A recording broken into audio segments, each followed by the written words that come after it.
Hi hello, എൻ്റെ വീട്ടിലെ കുറച്ച് ചെടികൾ കണ്ടാലോ? കുറച്ച് ഭാഗം മാത്രമേ ഞാൻ കാണിക്കുന്നുള്ളൂ കേട്ടോ. ഇത് നമ്മുടെ നിത്യകല്യാണി, നല്ല ഫ്ലവറിങ് പ്ലാന്റ് ആണ്. എപ്പോഴും പൂ തരുന്ന ഒരു പ്ലാന്റാണിത്. ഇത് നിങ്ങളെ നാട്ടിൽ എന്താ പറയുക, ഞങ്ങളുടെ നാട്ടിൽ ഇതിനെ ശവനാറി എന്നൊക്കെ പേര് പറയുന്നുണ്ട്. അത്രയും നല്ല പൂവിൻ്റെ പേരാണ് ശവനാറി. ഇത് ഒരു ചട്ടിയിൽ തന്നെ നിറയെ ചെടികൾ വെച്ചിട്ടുണ്ട് കേട്ടോ. ഈ സ്വഭാവം നിങ്ങൾക്കുണ്ടോ? ഇതിലിതാ ഈ പ്ലാന്റിൻ്റെ പേരെനിക്കറിയില്ല. ഇതൊരു നല്ലൊരു ഫ്ലവറിങ് ബിഗോണിയാണ്. അതുപോലെ കാക്കപ്പൂ, പിന്നുള്ളത് എസ്റ്റർഡേ ടുഡേ ടുമാറോ, ആ ഒരു ഫ്ലവറിങ് പ്ലാന്റും കൂടെയാണ്. ഏതൊരു ചട്ടിയിലും ഒരു പ്ലാന്റല്ല ഉണ്ടാവുക. എവിടുന്നെങ്കിലുമൊക്കെ ഒരു ചെടി കിട്ടിക്കഴിഞ്ഞാൽ അത് പോട്ട് ചെയ്യാൻ സമയം കിട്ടിയില്ല എന്നുണ്ടെങ്കിൽ വേഗം ഒരു ചട്ടിയിലും വെക്കും. ആ ഒരു ചട്ടിയിൽ തന്നെ വേറൊരു ചെടിയും കൂടെ വെക്കും. നിങ്ങളും ഇങ്ങനെ ചെയ്യുന്നവരാണോ? അതുപോലെ തന്നെ ഇത് നല്ല ഭംഗിയുള്ളൊരു ഫേണാണ്. ഫേൺ വെറൈറ്റി ഒരു 4-5 കയ്യിലുണ്ട്. പിന്നെ ഈ ഒരു ഫേണ് ഒരുപാട് സെയിലായിപ്പോയി.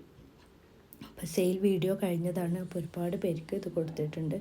പിന്നെ ഇതൊരു ഫേണാണ്. നല്ല ഭംഗിയാണ് ഈ ഫേൺ കാണാൻ. പെട്ടെന്ന് ബുഷായി വളരും ചെയ്യും. എൻ്റെ ഫേവറേറ്റ് ഫേണാണിത്. ആന പോലെയാണ് അതിനെ കാണാൻ തന്നെ, നല്ല ഭംഗിയാണ്. പിന്നെ അതുപോലെ തന്നെ വേറൊരു ഫേണാണിത്. പിന്നെ ഈ ഒരു ഫേൺ എനിക്ക് റോഡിൻ്റെ അരികിൽ നിന്ന് കിട്ടിയ കേട്ടോ. പക്ഷെ കാണാൻ നല്ല ഭംഗിയുണ്ടായിരുന്നു. അപ്പോൾ ഞാൻ അവനെ ചട്ടിയിലാക്കി. നമുക്കങ്ങനെയല്ല, ഈ ചെടിപ്രാന്തന്മാർക്ക് ഏത് ചെടി കണ്ടാലും നമ്മളവനെ പിടിച്ച് ചട്ടിയിലാക്കും. പിന്നെ ഇത് ബോഗൺവില്ലയാണ്. ഇത് നല്ല വെയിൽ കൊണ്ടാൽ നല്ല ഭംഗിയാണ്. പക്ഷേ വെയിൽ മങ്ങിയാലോ ഈ കളറും കൂടെ ആവും. നല്ല വെയിൽ കിട്ടുന്ന സമയത്താണെങ്കിൽ ഇവനെ കാണാൻ നല്ല ഭംഗിയാണ്. ഇത് പിന്നെ ബ്ലീഡ് ഹേർട്ട് എല്ലാവരുടെ കയ്യിലുണ്ടാവും അല്ലേ? കമ്പ് കുത്തി വെച്ചാൽ വേഗം പിടിച്ച് കിട്ടുന്ന ഒരു പ്ലാന്റാണിത്.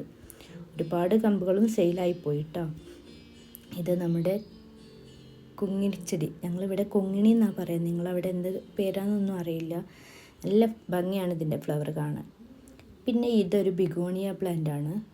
ബിഗോണിയ തന്നെ പല വെറൈറ്റികളുണ്ട്. ഞാൻ ജസ്റ്റ് ഇതൊന്ന് കാണിച്ചു തന്നുള്ളൂ. ഇതിൽ നല്ല ഭംഗിയുള്ള ഫ്ലവർ ഉണ്ടാവും. നല്ല കൊല കുത്തിപ്പൂക്കുന്ന ഫ്ലവറാണ്. പിന്നെ ഞാൻ ഇവിടെ കാണിക്കാൻ പോകുന്നത് എൻ്റെ കാക്കപ്പൂവാണ്. കുറച്ച് കാക്കപ്പൂവുണ്ട്. കാക്കപ്പൂ എവിടെയും ചട്ടിയിലൊന്നുമല്ല കേട്ടോ.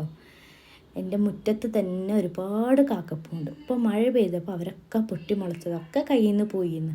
പിന്നെ അവരൊക്കെ എല്ലാവരും പൊട്ടിമുളച്ച് വന്ന് നല്ല പൂവിട്ട് നിൽക്കുന്ന കാക്കപ്പൂ.